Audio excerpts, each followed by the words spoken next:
Welcome to On Deck, where we are charting the course of Marauder Athletics. My name is Dane, a graduate assistant in the athletics department here at Millersville, and I will be your host.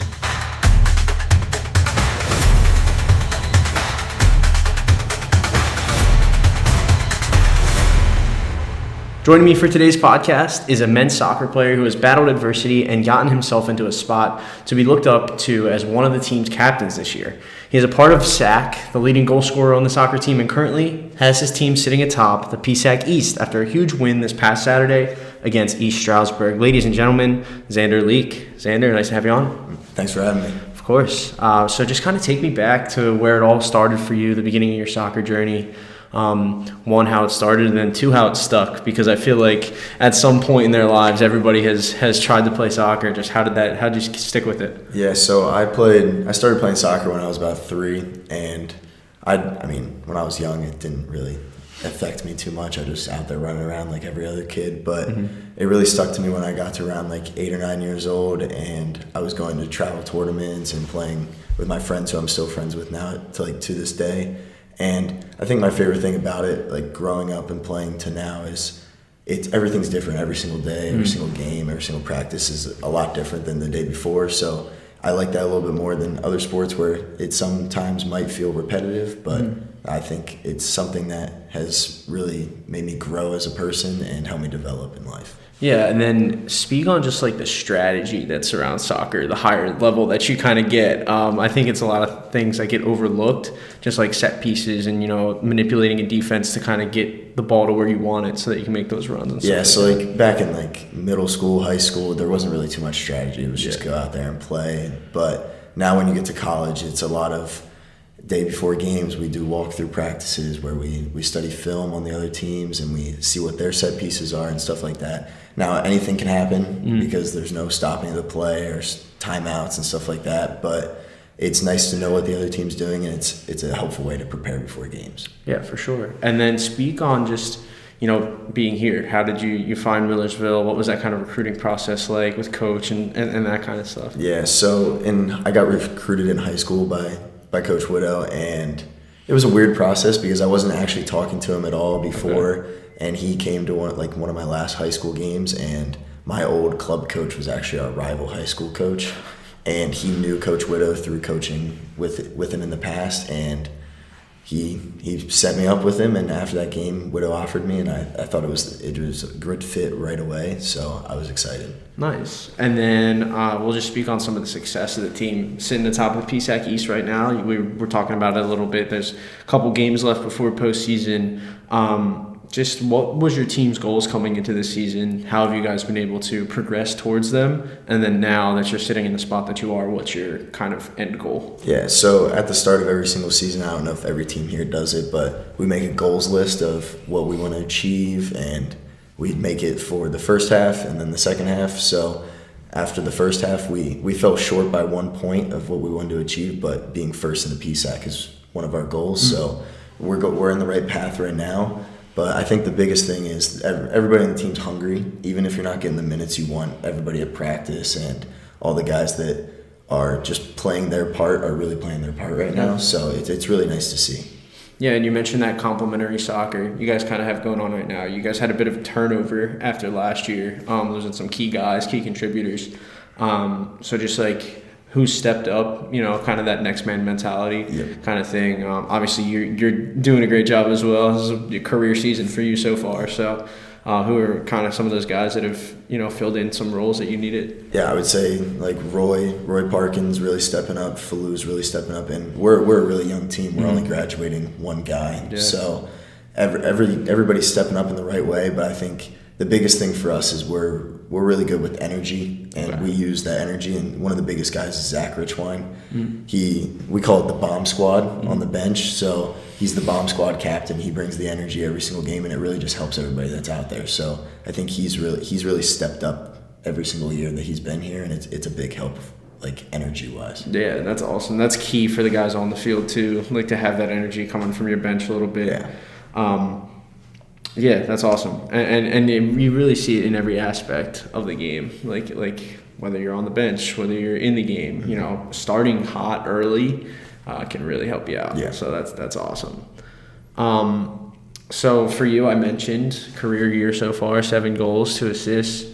Had a bit of a setback last year, and we talked about it a little bit before we got on, but just walk me through that injury and the journey for you to get back now to be able to, be excelling. So in the summer of last year, I ended up tearing my labrum in my hip, and I went to the doctors for that. Took about 2.5 weeks, 3 weeks to finally ease back into it and recover.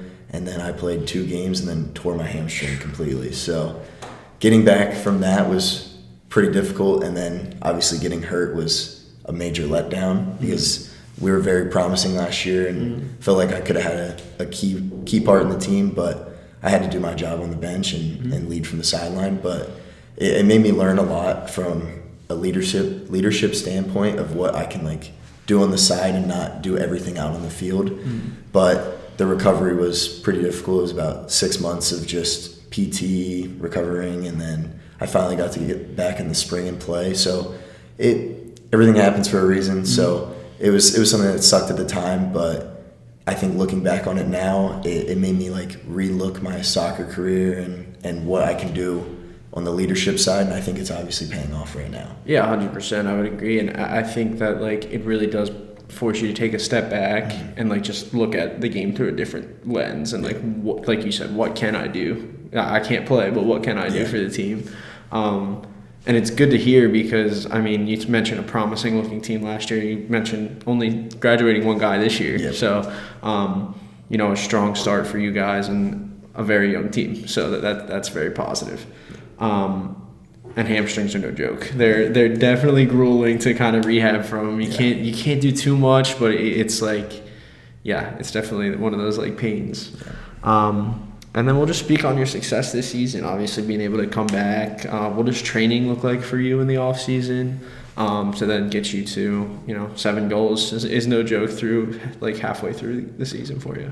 Yeah, I'm not gonna lie and say it's I'm out there every single day, putting in work every single day. It's summertime, it can be difficult. We have our fitness test that everyone worries about, so it's a lot of just long runs and just this past summer playing summer ball is a big one. So that really just gets you in the right mindset to come back for the year.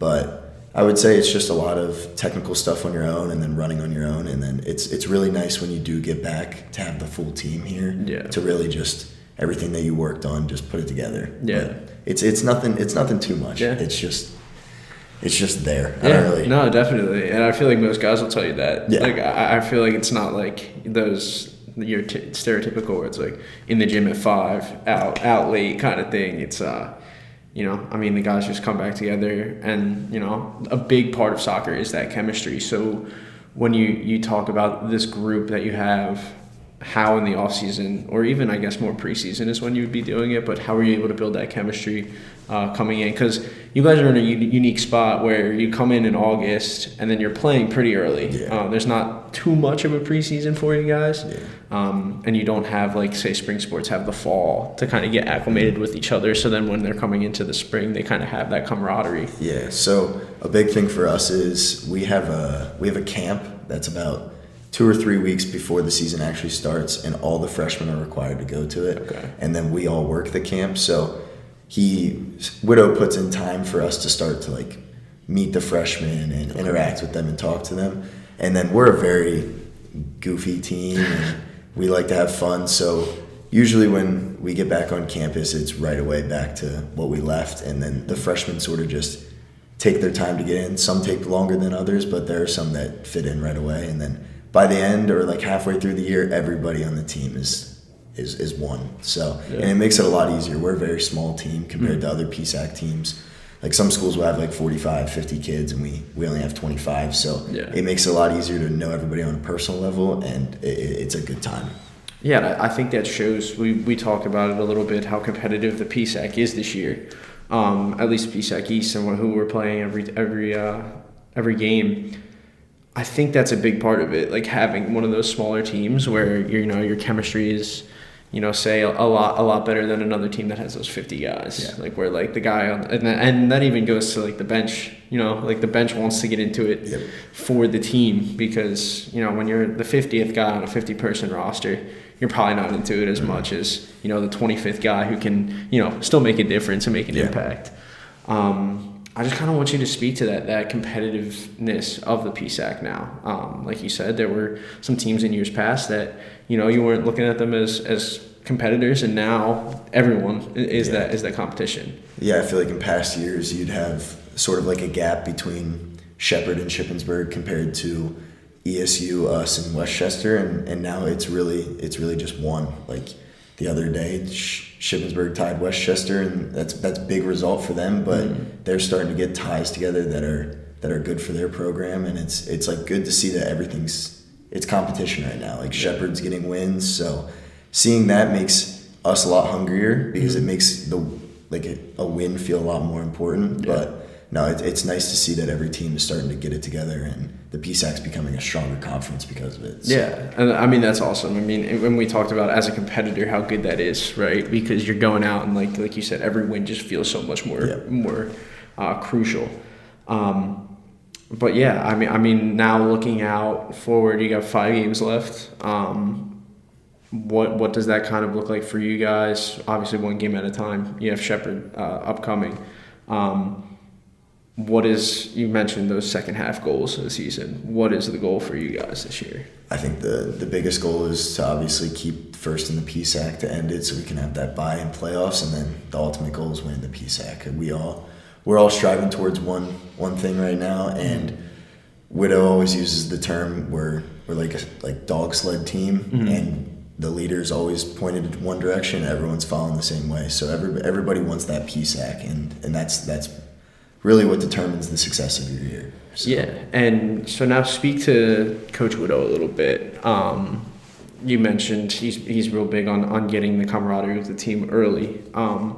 Just speak to his leadership style and how he kind of has you guys prepared to go every single game. Yeah, I mean, it's definitely not easy. He's a very hard-nosed coach and wants stuff done his way. And I feel like the thing every single season is if you can't follow his way, you're not built for the program. And it's not like he's too harsh on us or anything like that. He is just trying to build us into people that can succeed now and succeed later down the road in life. He gives a lot of great life lessons and advice, and it all translates back to soccer. So if you can follow what he can do, we usually have some great success, but he's a very good coach. Yeah, I just getting to know him a little bit, like you can tell that he definitely gets things done, and definitely you see that.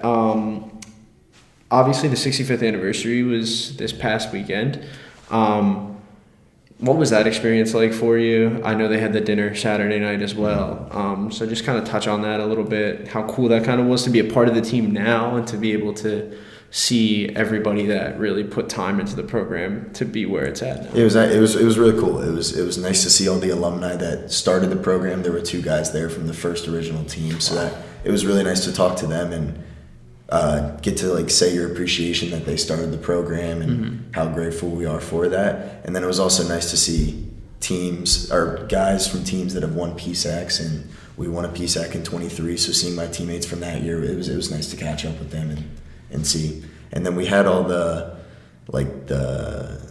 memorabilia and stuff out from the whole process, and it was cool to look back on the history of the team and see what we're still continuing to this day. Yeah, and I was going to say you will continue that to this day. It's kind of like, do you think that gave the team any more competitive juice and fire to be like, all right, and so now when we have the 75th anniversary, we want to be the team that's like, they're looking back and they're like, yeah, that team won in 25. Yeah, I think for us it was really cool to see all the people that still support us to this day. And I had multiple alumni walk up to me and say stuff about how they've been following our success over the past years. And it's cool to see that people, this program makes you care about it, not just when you're there for the 4 years, but the lifetime after it. So it was cool to see. That's awesome. And then how would you describe yourself as a leader? Obviously, you talk about having to take that step back and kind of just now you have more of a 360 view on what it's like to lead a team. But but voted as a captain going into your junior year. So obviously, just well respected amongst a young team already. How would you describe your leadership styles? I would say I'm a big energy guy. If I'm obviously I want to be there every single day, and I want to make sure everybody wants to be there every single day. So I want to bring the energy and everything that I can every single day. But I'm not the most organized person, so that's not really my strong suit. But I definitely am there for players, and will be there as like the support. But the biggest thing is just energy and leading like that. Yeah, I mean, I'm out at some of the games, and it definitely, you can tell the energy's there from just the entire team, which is pretty sweet. So now we'll just go into, I got a few rapid fire questions for you. And I'm sure this answer varies depending on who you ask on the team. Is it soccer or football? It's soccer to me, but it's football. Yeah, I feel like it's pretty interesting because, especially at this level, you get a lot of guys from overseas that come over and play. I mean, even at like some obviously Division I levels, but Division III levels, you'll get some of that cultural diversity when it comes to soccer. And that actually kind of like brings up another question for me. Is there any difference in the way that the game is played across the pond as opposed to how it's played over here? And do they have to adjust kind of to that? Or yeah, I would say like we have a couple international kids, and where they're from, it's a lot more possession based and not as much over the top and trying to force the ball down like teams' throats. It's very keep the ball. The way you win is if you have the ball. Where I feel like over here sometimes it can get very like kickballish, and it's just you want to score so bad, so you just keep going and going and going. Yeah. But they adjusted very well. Like they'll come over here, and I wouldn't say we play a very kickball style, so it is definitely easier for them because we're a possession based team. We want to keep the ball, so having them is nice because they already know how to do it. So. Yeah.